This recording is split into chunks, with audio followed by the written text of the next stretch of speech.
recording my New Year's resolutions so you can hold me accountable. Hey, so I didn't sleep at all last night. It was Diwali yesterday, and today is New Year,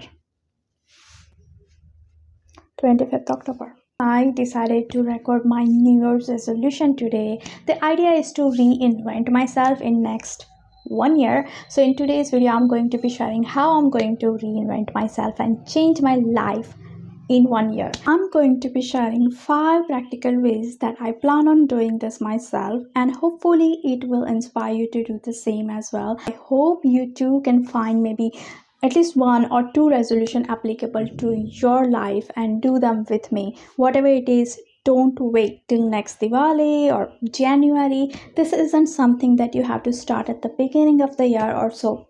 Please do not feel like you have to wait until next January to reinvent yourself. You can do that right now in this very second. You can make that decision that you're gonna change your life. If you're not yet subscribed yet, hit that subscribe button, give this video a like, go grab yourself a coffee, a breakfast, because that's what I'm doing.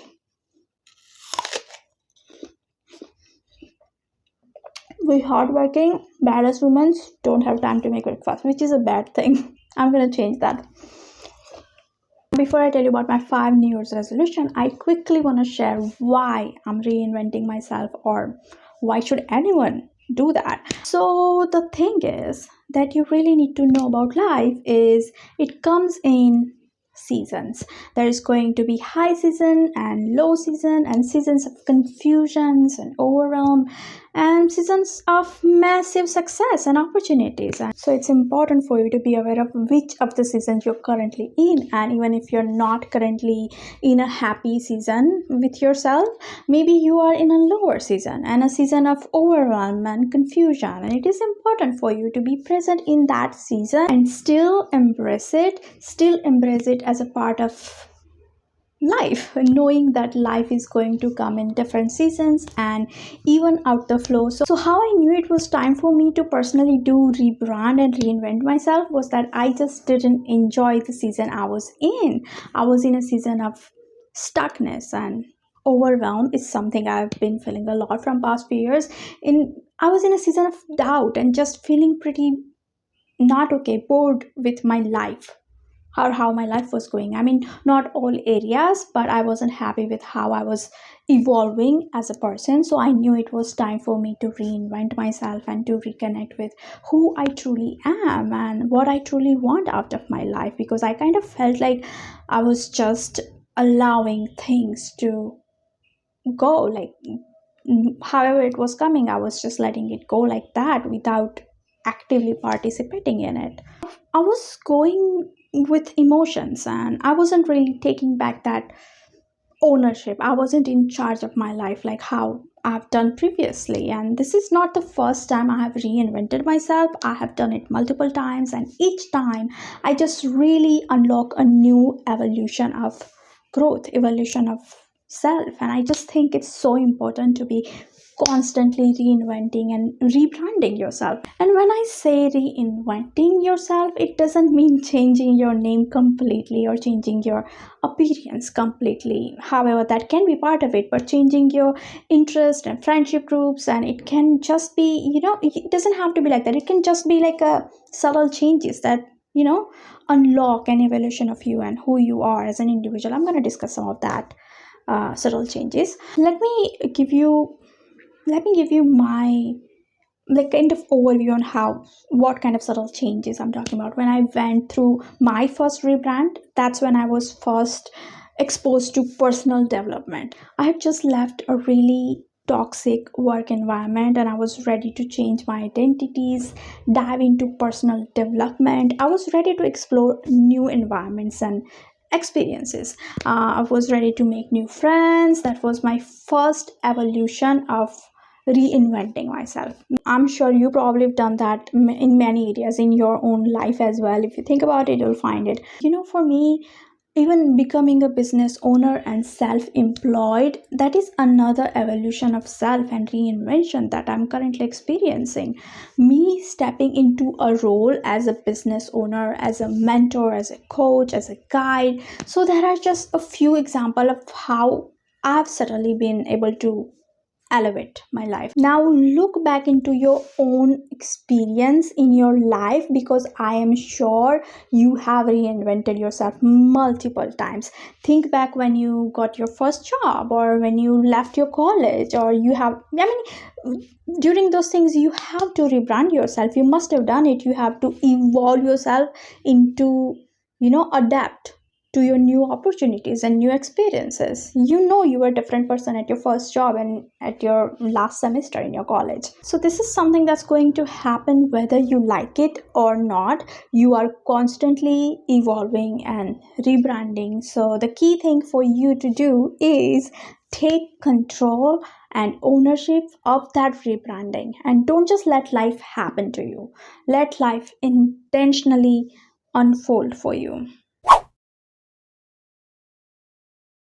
So, the first thing that I'm going to be doing to reinvent myself and change my life this year is deciding who I want to become. So, in my previous years, I would, set goals and ambitions based on material things that I wanted to achieve in my career or the lifestyle experiences, the materials that I owned, and they were what I would depend my success on, and that's what I'd focus on achieving, like certain percentage of hike in salary, certain job title, x amount of money in my bank account. All of this, while it's important to have those goals and ambitions, you have to first focus on the person that you need to become in order to achieve those goals, because if not, you'll just find yourself year after year saying, I want to achieve this, and I want to buy a house, and I want to do this. But if you're not stepping into that, right identity, you're not going to achieve it, because there will be that,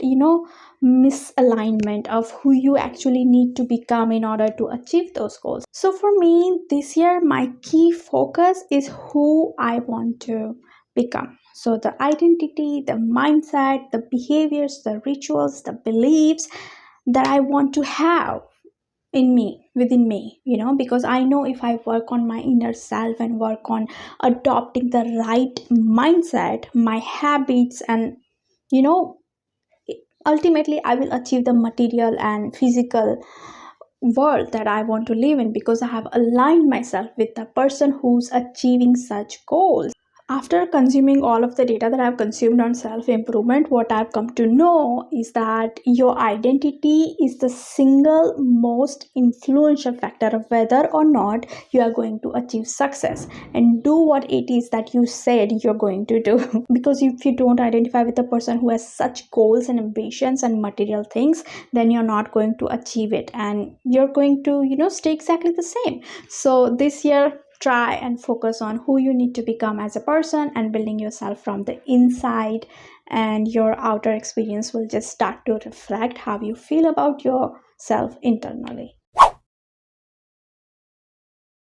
Number 2 is that I'm accepting and letting go past version of myself. Previously, I had no problem doing this, and I found it really easy to let go of my past experiences and, past version of myself, and I allowed myself to, evolve and blossom into who I wanted to be. I had vision of what kind of person I am, and I used to, forgive people so easily, let go of, you know, dislikes. However, more recently, it's been a bit difficult to do that, and it's because just before the pandemic in 2019, I mentioned this in my previous video, but I was literally living my best life. I was just about to, break through in my career. I was receiving amazing opportunities. I was literally living my best life, and then it was all just kind of taken away from me. Well, it wasn't taken away, but it was just massively postponed, let's say, until right now. So it's been 2 years of me just not really being able to do what I wanted to do, and just feeling a bit, lost. And I was just holding on to that identity of my 2019 self for way too long. I was just thinking I needed to, go back to being the badass woman in corporate I was. I mean, I am. I needed to, go back to creating wonderful and helpful structure for the employees. And I needed to be doing all of those things throughout the process of me holding on to, that identity. I found myself losing a lot of self-confidence and losing that, self-assuranceness that I used to have, because I wasn't doing what I wanted to do. And I was kind of just like not really doing anything. I mean, I have done a lot of things in this past couple of years. Absolutely, I have worked really hard, but I was holding on to that person that I almost became and the career that I almost built, and it was kind of holding me back mentally. So I had to learn to let go of that and realize that it was a season in my life, and there's better seasons to come, and I'm going to elevate even further. And now I'm just trying to learning to accepting and letting go of my past selves. And that's what I'm planning to do for next year as well. Not really going to hold on to ideas that did not come through. Whether those versions are positive like mine, or if it's negative version, just let it go. Let it all go. Let break free. Give yourself the luxury of breaking free. Break all of the chains that are holding you down and holding you back. And kar har mehta fateh. And from this day forward, just affirm to yourself that you're going to become a brand new person. You're going to allow yourself that freedom and that luxury to become whoever it is that you want to be. You can set all of these goals, aspiration of what you want to achieve, who you want to become. But if you don't let go of that old version of yourself, if you don't let go of how everyone used to know you, or where you used to be, or your old environment, you're going to still feel stuck, because it all starts in the mind. You have to work on your identity internally first, and then, as I have just said, your outer experience will start to reflect it in physical world.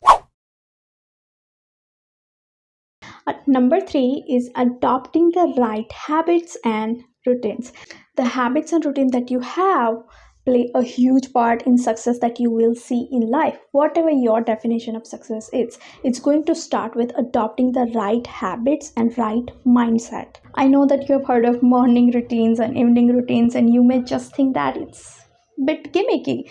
I don't blame you. I'm personally trying to practice more of the minimal mindset, because I have recognized the importance of having a routine, doing it exact same thing every day, or at least similar things, so that way you can reduce that additional stress off of your mind by not having to constantly think about the next task that you're going to do. Your routine and habit will start to become second nature to you, like brushing your teeth. If you think about what really creates success in life, it's consistency. And an easy way to get consistent is by having a routine, knowing exactly what you're going to be doing and when you're doing that, and sticking to those routines as well. So a key focus for me this year is adopting a morning routine and an evening routine. I know the evening routine is going to be a bit more difficult for me, but I'm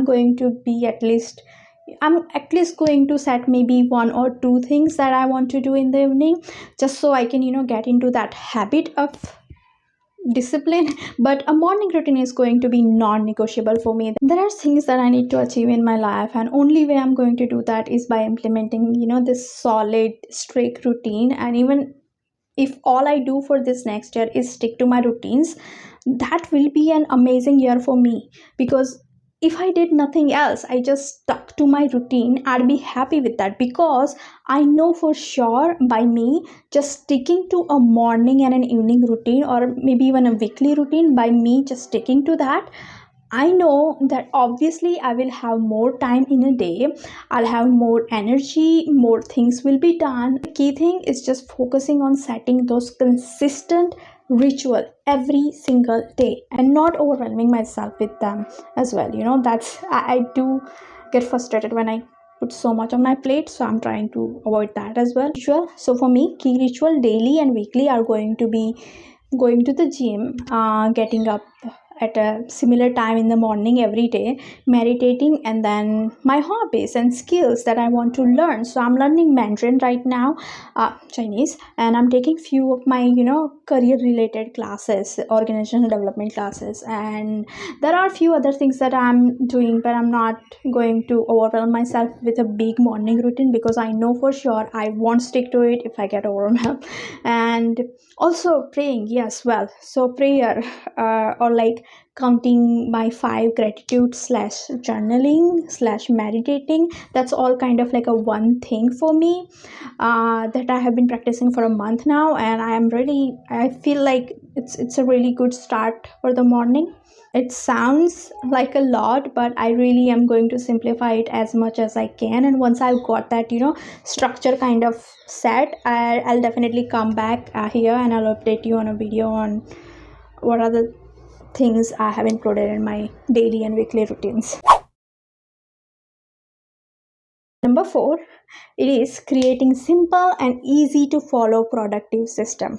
So I have recently come across a productivity system which is called 12-week year. I'll insert the book cover here so you can get reference. In this book right now, which I'm working my way through, I'm almost done with it. I just found it to be really interesting concept, a really great way for you to set your goals and actually achieve them. So this would really be perfect for you if you are a creative or an entrepreneur, or generally someone who's just very impatient like me, or maybe you have an ADHD or an attention deficiency, or anyway, I found this book to be really great, this concept to be great, because it's good to focus on long term goals, but sometimes just having long term goals can feel very overwhelming and you feel like you have got all the time in the world to achieve them, right? So you postpone them, whereas if you focus on 12 weeks at a time, so a quarter at a time, setting really intentional goal for just that 12 weeks and not looking too far ahead just yet, it will become more manageable, because then you can break it down into even further week by week goals, and it's just so much more manageable, I found. I'm going to create a separate video going more in depth on my system and how I plan to use it, the knowledge from the book, but I know it's going to be very effective and I'm really excited to achieve my goals through this system this year. Finally, number 5 on how I plan on reinventing myself and changing my life in 1 year is by being harder on myself and pushing myself to my limits. And I know some of you may not like to hear that, and you think that you shouldn't be hard on yourself. And yes, I know that. I know that you should not always beat yourself up, and I know that that's something that I'm guilty of doing in past. However, I do think it's important that you have to push yourself if you're someone who's ambitious and if you know what your potential is. You cannot be softening yourself up because you won't get anything done. If I'm not hard on myself, I will treat myself every day. I will have I will binge on K drama. I'll take a nap. I can't do it anymore. Not happening. Not now. If you really want to succeed, you're going to have to push yourself to your limits. And the important part is know your limits, right? The point is, I just feel like I've been sleeping on myself recently. I know what I'm capable of doing. So self-discipline and being harder on myself is absolutely needed right now. Now, of course, I'm still going to show some love to myself, and I'm going to stop beating myself up internally, and I'm going to stop the negative self-talk. However, it comes to getting work done, and when it comes to execution, if I don't do it, I have to be harder on myself, and I have to do this because I have a huge responsibility. And to achieve all of those to fulfill all of those responsibilities, I'm going to push myself to my limits this year. That's what I'm gonna do. So that is it for this video. Thank you so much for watching. If you watched it till the end, comment this emoji. I love you so much. Don't ever forget that, and I will see you tomorrow. Bye.